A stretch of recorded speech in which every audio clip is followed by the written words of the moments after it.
y'all, Kurt Sasso here from TGT Webcomics, and you know, we're here at C2E2 day number 2 with Dave with an amazing webcomic of Dead Winter. I've loved it, I've read it. I mean, I just love the fact that you have a gritty style, and I'm glad you're here. Oh, it's a pleasure to be here. This is actually my first con appearance off of the East Coast, so Chicago is a very nice city, very warm welcome off of the East Coast, and it's been a pleasure to be here so far. Even, you know, this is day 2, and it's been good so far. I'm enjoying it myself. So, you know, I was watching you sketch here, and I just, you know, you have real clean lines and everything like that, and you know, I know you were just fooling around, but it just looks like you've done it for forever. How long have you been working on webcomics? For webcomics, I started, this is actually my first webcomic I've worked on, and I have been doing it for just over 3 years. So in the grand scheme, I'm fairly new to the scene, but I've been drawing my whole life, and I went to school for drawing. I went to a fine arts school for oil painting, which would explain the sort of artwork I do, if you're unfamiliar. So, and I combine that with kind of a cartoonish style.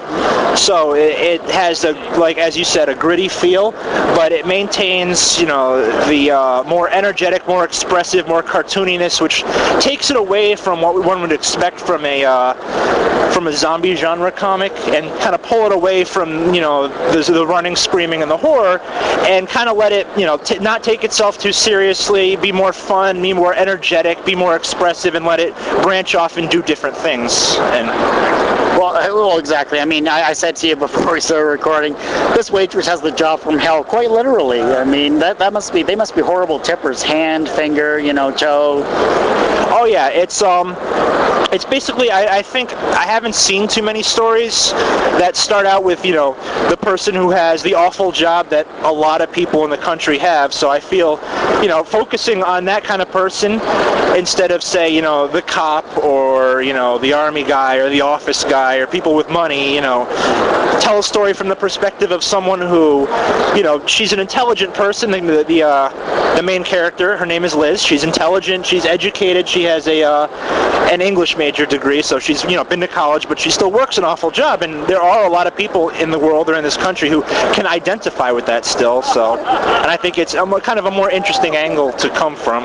And she's also a pacifist, so kind of putting a pacifist in a zombie apocalypse kind of leads to working on interesting things.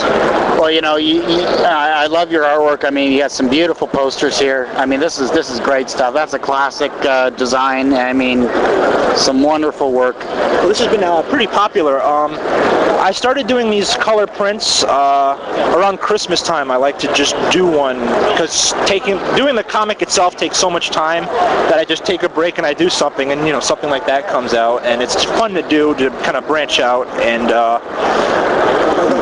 it's actually a really enjoyable experience. The comic itself in its current pages take about 30 hours to do from start to finish, and that's, you know, it started out at about 6 hours, so, and I honestly don't regret, you know, any second of that 30 hours making a page, so it's fulfilling. Oh yeah, most definitely. You have to enjoy what you love, or else why are you doing it? Absolutely. So, well, here's a couple of final questions. You know, C2E2, it's an inaugural convention. You know, you love Chicago. You're here. You got invited, I take it? To Chicago, I'm sharing a table, so I, you know, paid to be here. So I don't think I'm big enough to be invited anywhere yet. So well, it'll come. It'll come for sure. But you know, this inaugural convention. One final question is, you know, what are you personally going to take away from C2E2 once everything closes up? Once you pack up? Well, there's a lot of experience. You know, you get to meet people who come and they see you, and there's people who appreciate what you do, and you get to meet them face to face, and that's an enriching experience. And you get to talk to other creators and see how they work and see how they tick, and you basically come away with a much broader sense, or a much stronger sense of not only who's reading the comics, you know, who's reading webcomics and who's supporting webcomics, but you also get to better know who's creating webcomics and where that kind of creativity comes from and where that mindset comes from. Because as far as webcomics go, it's a different mindset from a lot of, you know, the print industry and, you know, Marvel and DC and the way they work. I think it's a lot lot more creator driven, so you get a lot more different angles and you get a lot more different points of view coming from it, and it's very interesting to to see how they work and what they produce, and to see how people resonate with it. So, well, I wish you the best of luck here at C2E2. I want to thank you very much for coming on the show, or the interview. Well, thank you for having me. It's been a pleasure. And what's the website? Give us the website. The website is www.deadwinter.cc. Beautiful. Thanks a lot, Dave. Have a great show. You as well. Thank you.